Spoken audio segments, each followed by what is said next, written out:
So in this lesson I want to look at finding areas of rectangles, parallelograms, triangles and trapezoids. Some fairly simple problems, but really I want to look at the process of deriving formula. And it all starts with this little thing called a unit square, which is a square, all right angles and all sides of length 1 unit.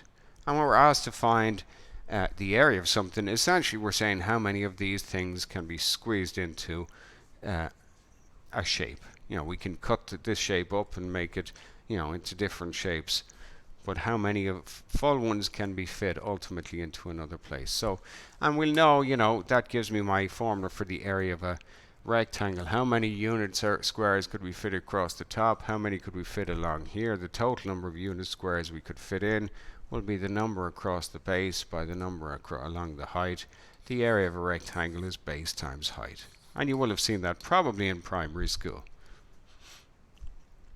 That's my area of a triangle formula. Not given, you got to know it. What about the area of a parallelogram? Suppose I want to find the area of this parallelogram. Well, one thing I can do is I can take a scissors and cut from one corner perpendicular to the side opposite and remove a right triangle. Take that right triangle, stick it at the other end of the parallelogram, and I have a rectangle. And that rectangle and that parallelogram will have the same area. So if I know the base and I know the height, of the parallelogram, well, the area of the parallelogram is just going to be the base times the height. It's as simple as that. So if I have something like this, here's a parallelogram, a perpendicular height of 8, a side of length 10, a base of 10. I'm going to just take my scissors. I'm going to go from this corner perpendicular to the side opposite, remove the right triangle, stick it over there, and that's going to be the same area. So my area is just going to be the base 10 by the height 8. That's just going to be 80. And my units are units squared, whatever they are. Whatever the units are, I don't know what they are. I haven't included them. And we can do that always, and in general, for some base and some height, every parallelogram, you just remove a right triangle from one side, stick it over the other side, and you have a rectangle.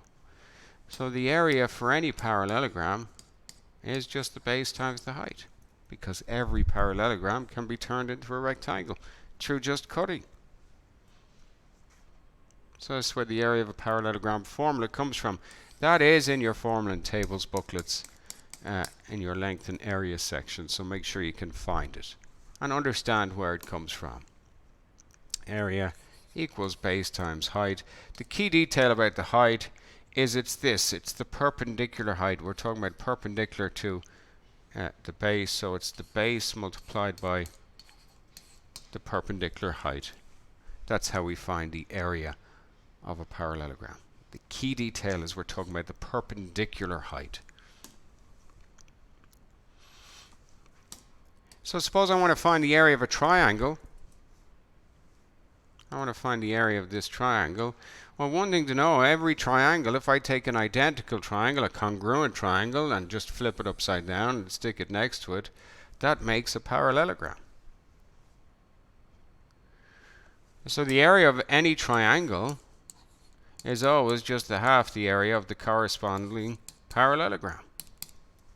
So it's a half times, and we said the area of a parallelogram is base times height. But the key detail is that we're talking about the perpendicular height.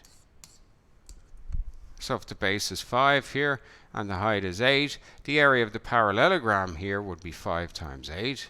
So the area of the triangle would be half of that, 5 times 8. Which would be 20. And again, it's units squared because we're talking about area.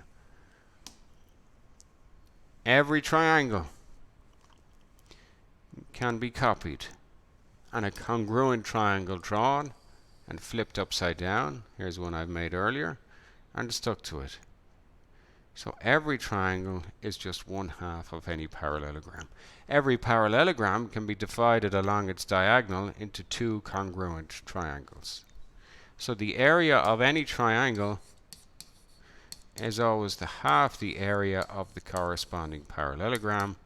And we've said the area of any parallelogram is the base times the height.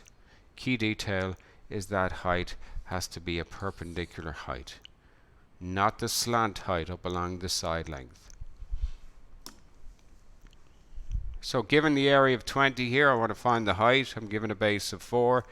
Area of the triangle is a half times the base times the height.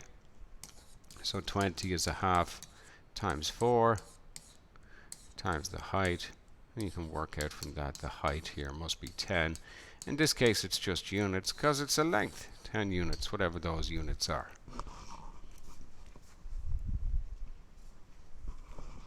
So notice we started with a unit square, and from that we derived the formula for the area of a rectangle. From that we derived the area of a parallelogram formula, and from parallelograms we derived the area of a triangle formula.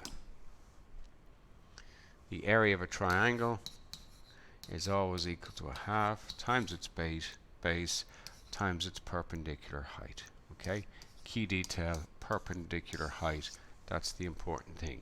That perpendicular height is also known as the altitude of the triangle, which is one of the triangle folds we looked at in an earlier section in our course, the altitude of the triangle. So suppose I want to find the area of the trapezium. You know, I have a trapezium here.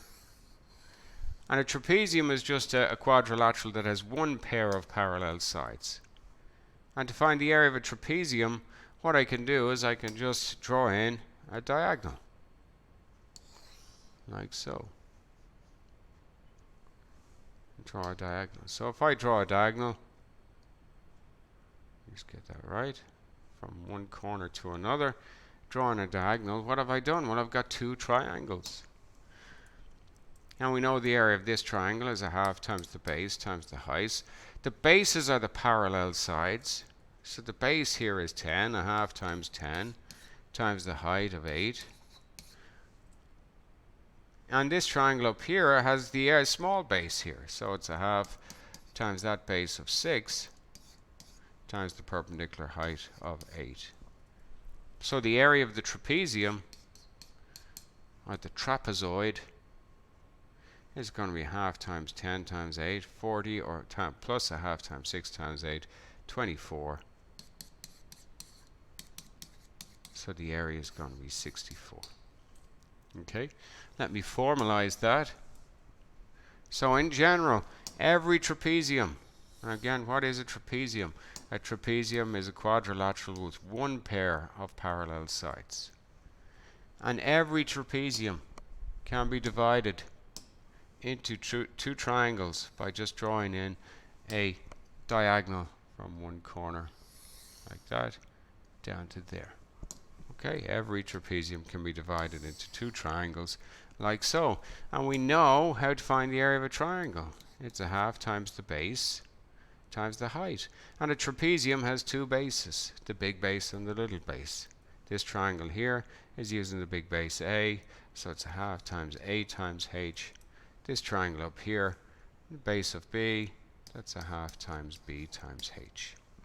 So the area of the trapezium is going to be a half times AH plus a half times BH.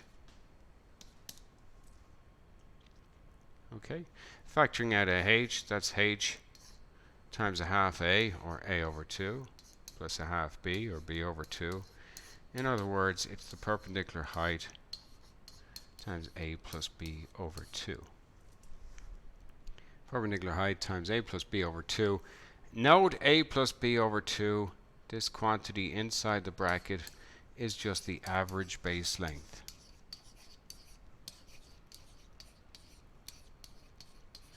So every trapezium has two bases, a big base and a little base.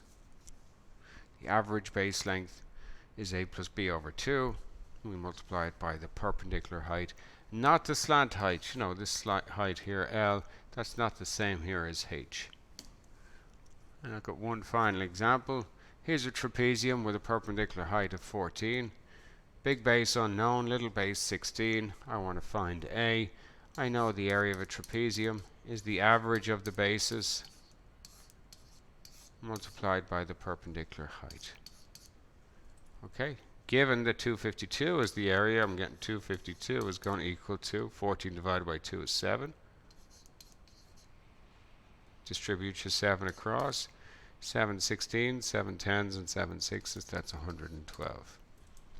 Solving there, 7a would equal to 140, which means a has to be equal to 20 units in this case.